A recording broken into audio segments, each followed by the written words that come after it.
Okay, I'm going to go real quick. Which button do I push? This one. Intelligent design is supported by those fields of science, whereas in the areas of evolution, they don't have the support. And it's interesting to note that scientific truth is going to have to, I think, come from the church, not from the academic community. But anyway, I'm going quickly. The evolutionists cannot explain their theory in basic science. They have all kinds of trouble. Lucy pointed out a whole bunch of these things, but in the world of mathematics and science and engineering and physics, they have equal trouble. They may have some thought like this: in the beginning there was nothing, and it exploded. So I'll talk a little bit about John. John wrote these famous words: in the beginning was the Word, and the Word was with God, and the Word was God. He was in the beginning with God. I noticed the fact that it says, let's see what it says here, in the beginning. The wonderful thing about that is there was a beginning.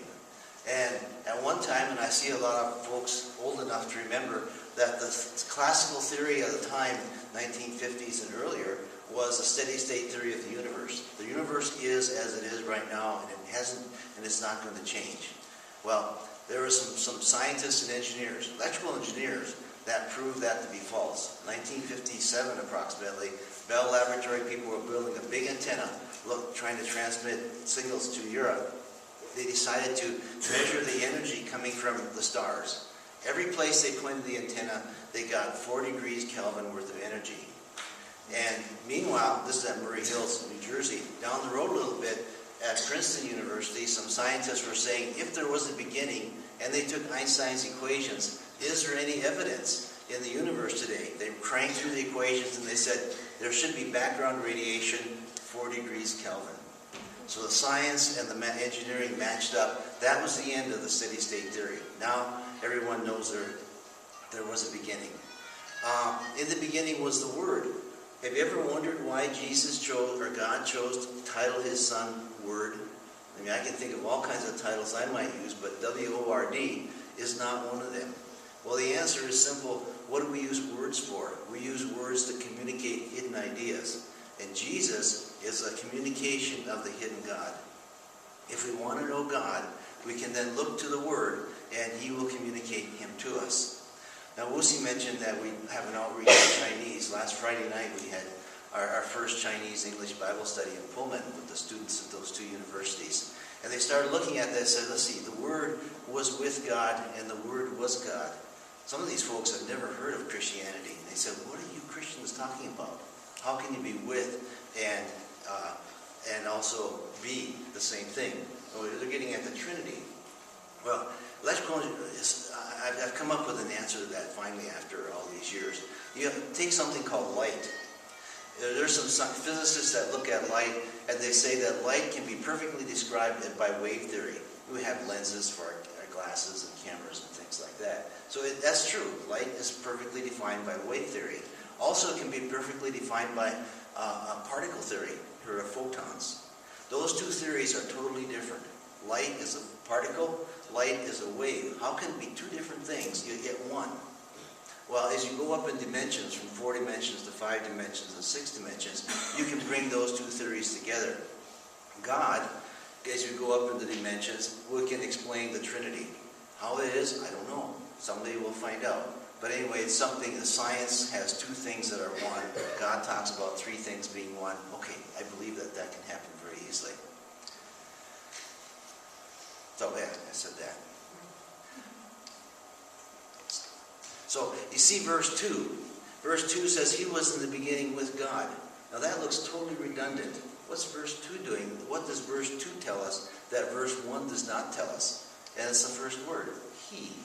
This Word, who was at the beginning, who created the world, who was involved in all the processes that created life, is a person. It's not a concept. It's not a thing. It's a person. So what does that practically mean? We can have a relationship with a person. You cannot have a relationship with Einstein's theories. You cannot have a relationship with physics. You can have a relationship with a person.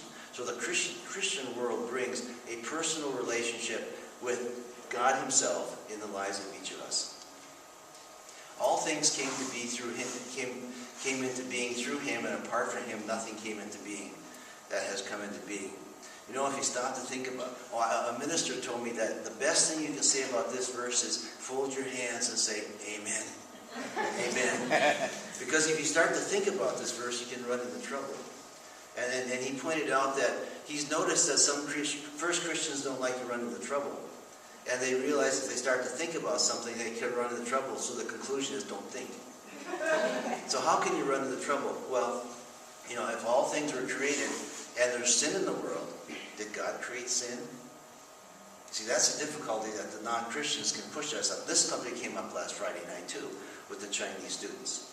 Well, the answer is, one of the answers is that yes, God created all things, but he didn't create them to be misused for bad purposes. God created an atom to be used for nuclear medicine, for imaging and power and those kind of things, not to be misused for atomic bombs. So we cannot blame God for the misuse of the things he created. Any more than a person, you know, buys a Ford truck and gets drunk and drives off the end of a cliff. Can we blame Ford Motor Company for the fact that that guy misused what was designed? The answer is no. Oops, boy, pushed the wrong button, sorry. It went nuts. Okay, how do I get this going again? I'm sorry. I'm the expert. There we go, I got it, there we go. Okay, two other more practical questions. Did God create disease? Did God create cancer? Because if God created these kind of things, then we got a bit of a problem, because we think that God created all things for good. Well, in the world of cancer, you have at least 3 different places that you can look at the source. One is a point mutation.